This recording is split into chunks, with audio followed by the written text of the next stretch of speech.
All right, let's take a look at how we can estimate sample size with a confidence interval. So there are cases where the researcher may know that we want to, or they know they want to calculate a confidence interval that has a certain tolerance or a certain margin of error, and then they need to figure out what sample size is necessary to achieve that specific tolerance. So the equation for estimating the sample size for a mean is n equals z squared times s squared divided by e squared, where e represents the margin of error.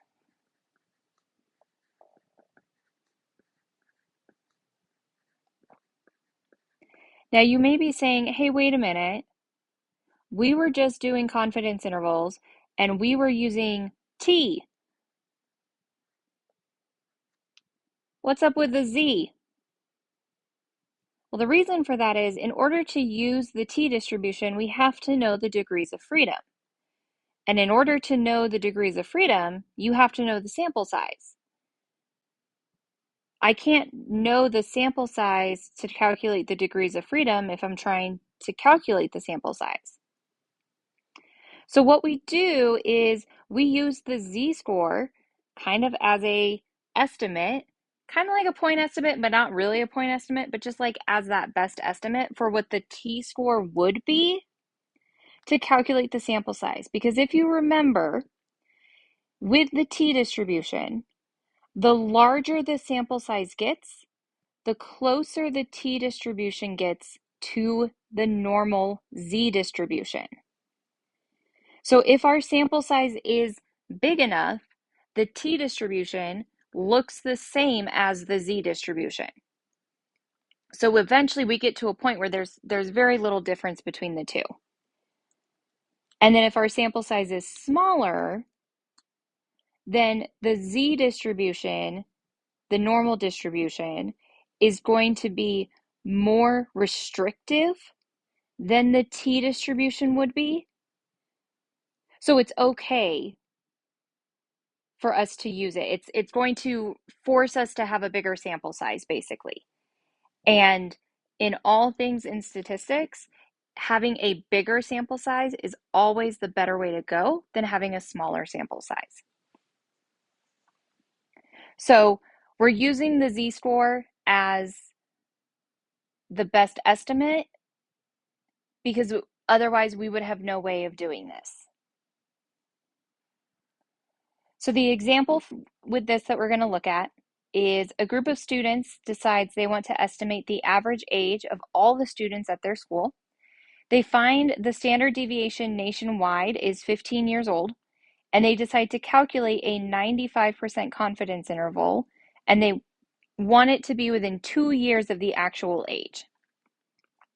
So that's another thing up here in this formula is sometimes you will have sigma instead of S, because again, S is based off of a sample, so that should really be sigma. But you'll have a standard deviation, whether it's S or sigma, you'll have a standard deviation. So looking at this information we have, we know that the standard deviation nationwide, which is actually sigma, is 15. Our confidence level is 95%, and the margin of error is 2. And I'll go through and highlight this. So the standard deviation nationwide is 15. And because it's nationwide, that's why it's sigma. They're going to do a 95% confidence interval. And they want to be within 2 years of the actual mean.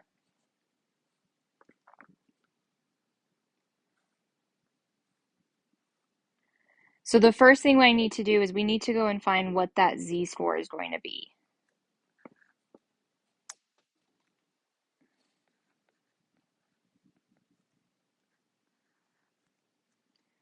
So to find the z-score, we need to identify alpha, which is 100 minus the confidence level.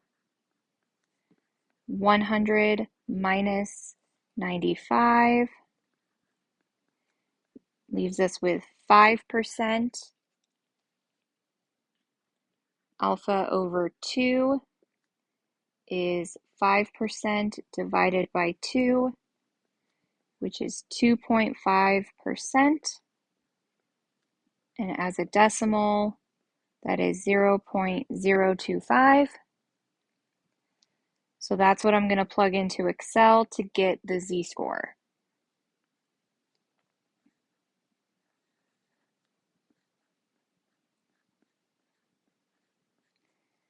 And I'm going to relabel this. I'm so sorry. This was finding alpha. In Excel, I'm going to do norm.s.inverse, and we're back to norm because we're using a z-score.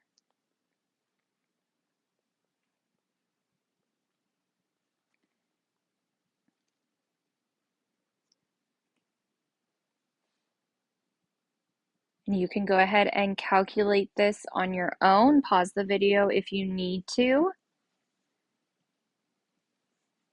Or maybe you're at the point where you recognize that with the normal distribution and 0.025, we get negative 1.96.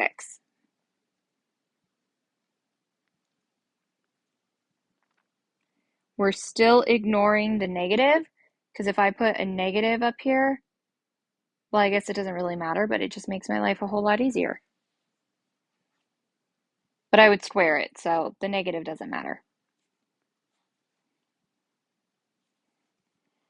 And then step 3,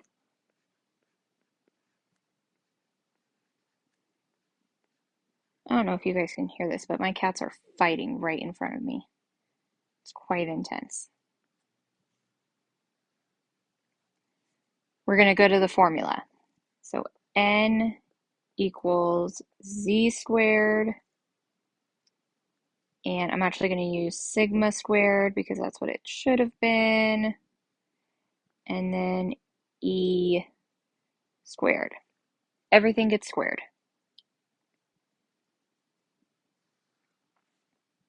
So with our numbers, n equals 1.96 squared times 15 squared divided by 2 squared.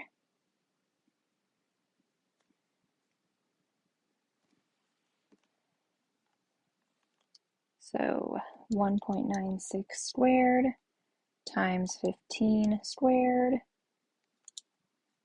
divided by 2 squared.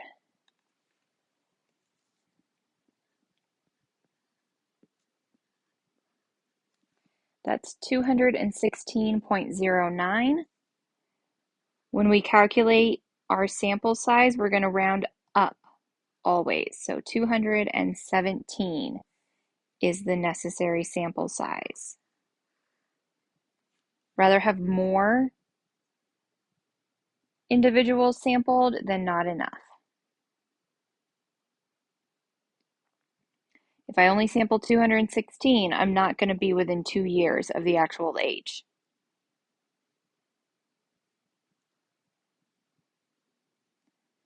So there you have it. The formula and how to use the formula to estimate sample size.